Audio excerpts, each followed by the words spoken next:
Hi people, I just wanted to share my journey of where I've got to this point to look like this. Today has got to be the day, 4 days ago had to be the day that enough's enough with alcohol, because this is where it gets you. It robs you of you, it robs you of your personality, it robs you of your money, it robs you of everything. It'll rob me, and it's soon to rob me of my family if I'm not very, very careful. I've got a son and a daughter, a stepson and a stepdaughter, and a gorgeous partner who I'm on the verge of pushing away and losing everything, when they've supported me. I've always been a big drinker. It started when we was 13, going on the park with the bottles of Merrydown cider and the Mad Dog 2020. It was always me who went in the shops to buy all this alcohol for everybody, and it was always a big lark, and it just progressed and progressed and progressed. Up until the point when I knew there was a definite turning point where I knew that alcohol had got me soul, got deep into my bones. I felt it take me, and it was we've always had hair of the dog, but it was always a bit of a lark. You're one of the lads, you have a drink and you wake up in the morning and I'll go on, I'll have another one, and it does make you feel better. It definitely does make you feel better. But I remember the turning point, and it was about 8 years ago, where drinking caused me problems in my life. But I was working. I was married at the time. Not the partner I'm with now. I was married at the time. We'd virtually built our own house. I had a rental property, and life was going good. Life was not perfect, but life was on the right track. And I remember one morning, and something in my brain said, "Get some beers and have them." To drink, and it was that morning that I knew that it'd gone past hair of the dog and had become a problem, or I'd realised it had become a problem. And from that day on, it's just spiraled out of control, where it's leading to depression, anxiety, the constant fear. You're not functioning. I'm not working properly. Got divorced. Luckily, when we separated from the family home, out of sheer luck, and I can't describe how lucky I am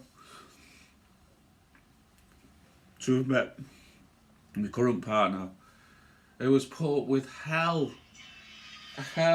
because of me drinking, with the depression and the thoughts of maybe self-harm.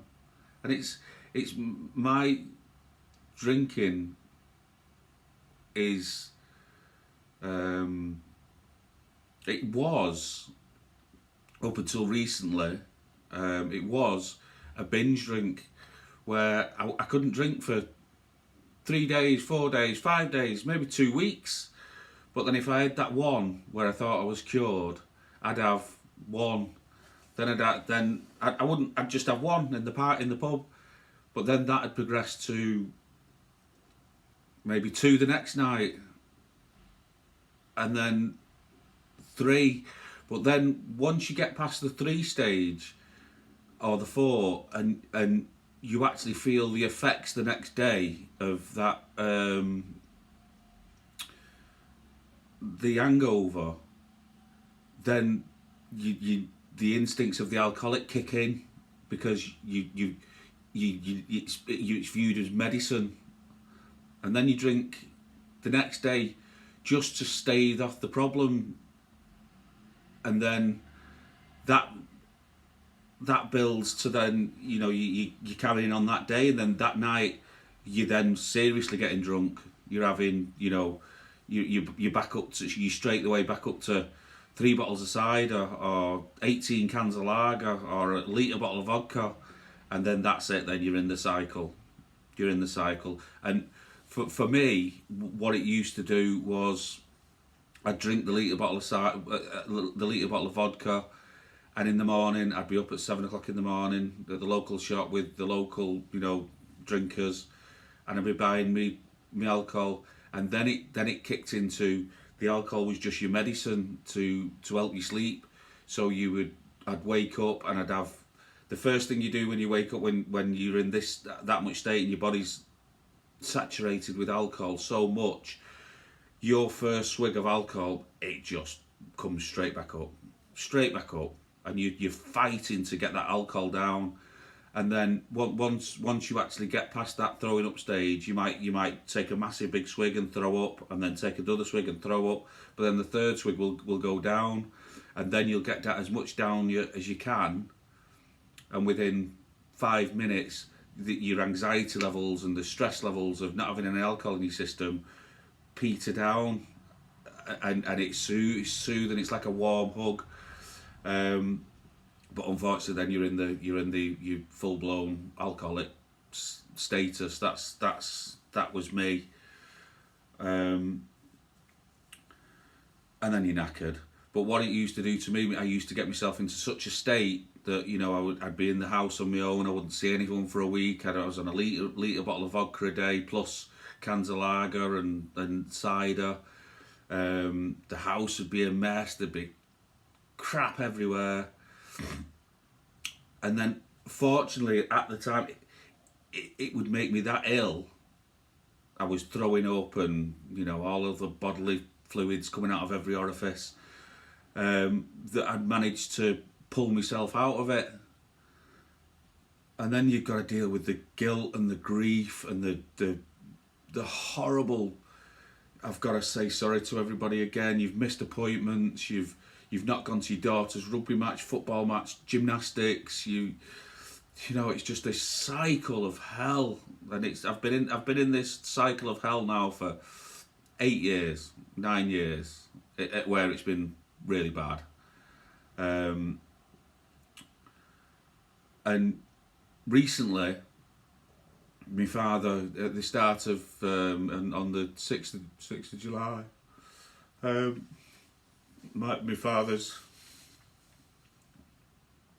health deteriorated,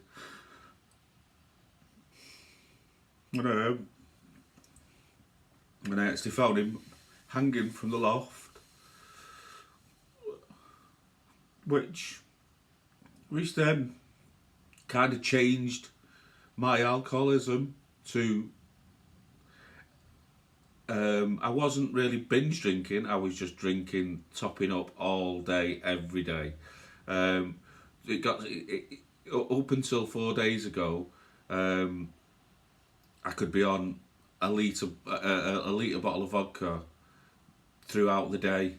I'd be up at walking to Tesco at 5 o'clock in the morning and buying a litre bottle of vodka and two litres of lemonade. And I'd be half in it between the 2 bottles, and I suppose I'd just trying to deal with the grief, but mainly just trying to put myself to sleep, because if you'd mix that and you'd down, say, a litre of lemonade and vodka mix, the soothing, it would soothe your brain and let me sleep, and then I could go to sleep. Then I'd wake up, down the other half litre, straight back to sleep. And and that's the cycle I've really done since my dad's passing. And your brain's not functioning, you're not thinking straight, you're not acting right, you're not saying the right things. Any normality, any of your personality completely disappears.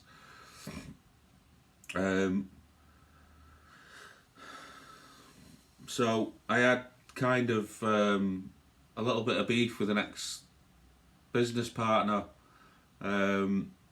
which to be fair is probably mostly all in my own brain. And if I hadn't have been a drinker, we set up a business 18 months ago, and if I hadn't have been a drinker, you know, because I'd have kind of stages of soberness and pissed and soberness and, you know, drinking. So we had a landscape business, so I do work. I didn't work a full week, you know, since we started the partnership. But we were making money. Well, anyway, it fell out. Or, you know, if I'd have been in a sober state, if the alcohol wasn't such a presence in my life, I'm sure we'd have been still together and been very successful. So, what's led to my face looking like this? We separated the business. It wasn't amicable. It's all stupidity, really. All could have been dealt with in an adult manner if it wasn't due to alcohol.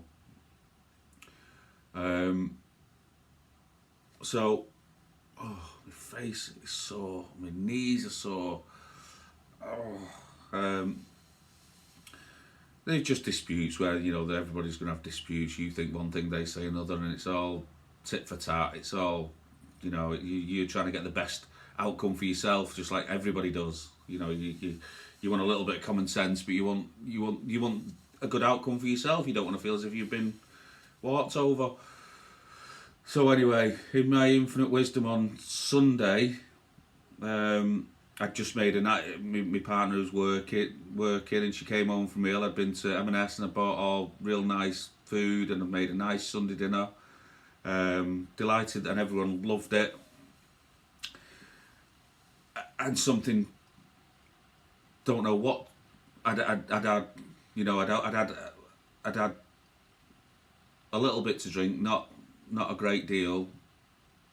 I was quite enjoying the cooking process. I had the music on. Something twigged in my brain where I needed to go to my ex-partner's house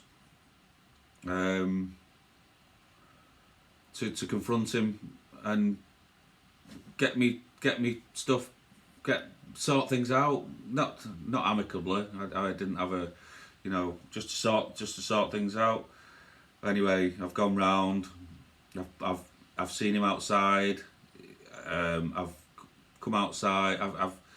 I've been in my van. I've looked down. There's a hammer there. So I've intended to cause some criminal damage. Just I don't know why. So I've pulled up in my van. I've jumped out. There's a hammer on the side on the floor because, you know, tools are all over my van. It's a mess. And I've gone to the front door and I've put the front windows through. I've gone round the back. I've thrown the hammer through his back window. And of course I've gone to his property. He's life, you know, he's feeling under threat, and, you know, he like any man would, he's picked the hammer up, and this is what I look like. My knees, he's hit my knees, he's hit my head.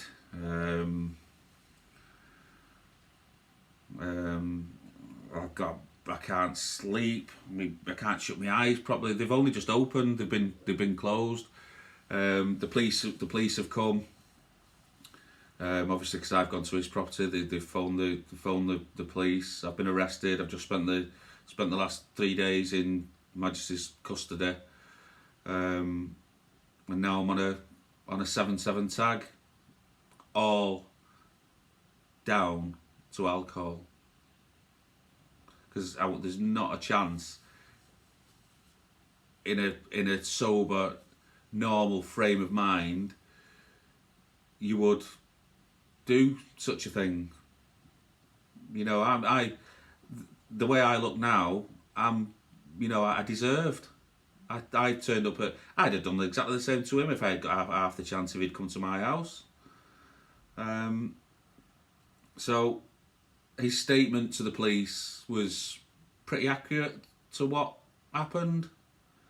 I thought it was a fair comment. Obviously, he's not embellished on a few things. You know, he's obviously said he's hit me with a hammer around the legs. He's not going to say it's come up top. But that's fair enough, because that's who's going to incriminate themselves like that, and I totally respect that. So in court, I've pleaded guilty to what I've done, and I'm going to deal with the consequences. And from this day, I'm going to sort it out. I'm going to probably get a huge fine. I'm going to have to sort out. I've just added masses of stress to my life that I didn't need to do. I'm on a 7/7 tag, where I was in bed last night, and you have for people who don't know, when you're on a tag, you get a phone. When you're on a 7/7 license, you get a phone which they bring round, and if they think you've left the property, they'll ring it. And I got a phone call at 1:30 in the morning saying I'd left the property at 12 when I was in bed at 11 o'clock. So but I hadn't. I don't know what it might have been, a glitch, might have been something. I don't know what it was. Anyway, it's all new to me. So that's my first introduction to YouTube. It's day one. So without any alcohol. So if we count the days, we've got Monday, Tuesday, and it's Wednesday. Is it Wednesday? You lose track of days when you're in them cells, and you've just got that ambient light and the smells and the noises, and it's horrendous. It's horrendous. You get a prison issue tracksuit, all grey, which I live in a certain part of the UK, and they took me to Chester Court and cells, which is 20-30 miles away from where I was. So when I got bailed from court, when I'd been through court and I got my curfew, my tag head, they give you if I had no money, I had no contact, I didn't know any details, I was in my shorts and bloody flip-flops and whatnot. So I had to walk all the way through Chester looking like this. A little bit worse because my eyes were virtually closed. They give you a rail card, and you get on. You've got to walk to the train station and get on the train in your prison issue tracksuit, stinking because you've not had a shower for 2 or 3 days, and you're lying on a stinking blue horrible prison cells mattress. So I'm here now. I've had my van impounded, which I'm just going to go and pick up now, which will be a fine. So there's another thing. So this whole incident's going to cost thousands, and I deserve it. But I'm going to be positive and rebuild my life from here. I've got a good life. I've got good people around me, good friends, great partner, great kids. No financial issues as such, really. Nothing that any other usual person has. Obviously now I can't work looking like this. I can't go out in the public looking like this. And being on my tag restricts me also. I'm in court on, I've not had the letter yet, but it'll be in 4 weeks for a pre-sentencing thing where they've not ruled out prison. But I don't think I'll go to prison. It's prisons are full, and I'm on this tag, which is a bloody sentence in itself.